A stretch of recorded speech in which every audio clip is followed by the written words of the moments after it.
Infopodcast. Sant Cugat en 3 minuts. Salutacions, us parla Sara Vella i avui a l'Infopodcast repassarem les notícies més importants del dia. Per què hi ha dones que se senten atretes pel malote? Aquesta és la pregunta de partida del primer llibre de Carlota Elias, criminòloga santcugatenca que en poc més de 20 anys ha convertit el seu treball de fi de grau en una obra divulgativa que ja està generant impacte. El concepte clau, defensa, és clar. Les dones que senten atracció pel malote confonen la violència amb protecció. Una idea que travessa tota la seva anàlisi i que explica per què determinats perfils, sovint violents, poden generar atracció. Un dels factors clau que assenyala Elias és el que defineix com un impuls après, el sentiment de voler salvar l'altra persona. Es tracta d'un patró amb arrels socials vinculat a una educació que des de petites fomenta el rol de cuidar. Aquest esquema es trasllada sovint a les relacions de parella on apareix la idea de ser l'escollida, capaç de canviar o redreçar l'altre. Una dinàmica que pot acabar consolidant vincles desiguals o dependents.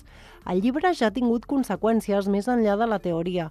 Segons explica Elias, moltes dones s'hi han sentit identificades i li han fet arribar missatges, explicant que els ha ajudat a entendre relacions passades o situacions que no sabien interpretar.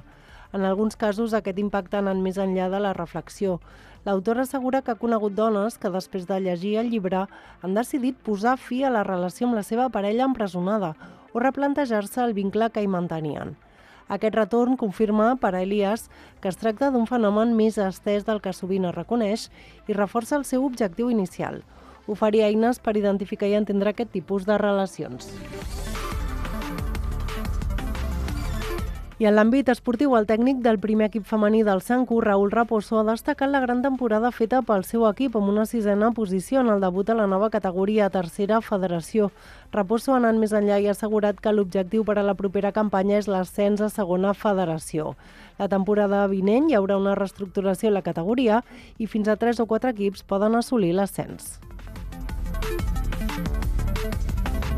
I pel que fa a l'acte destacat de l'agenda, aquest dimecres l'Arxiu Nacional de Catalunya acull a les 6 de la tarda la projecció del documental Èpica, el llegat de la Fura dels Baus.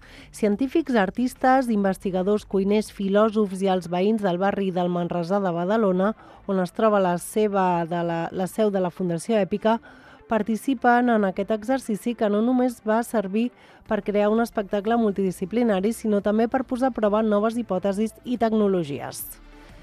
L'Infopodcast és una coproducció de Ràdio Sant Cugat i la xarxa de comunicació local.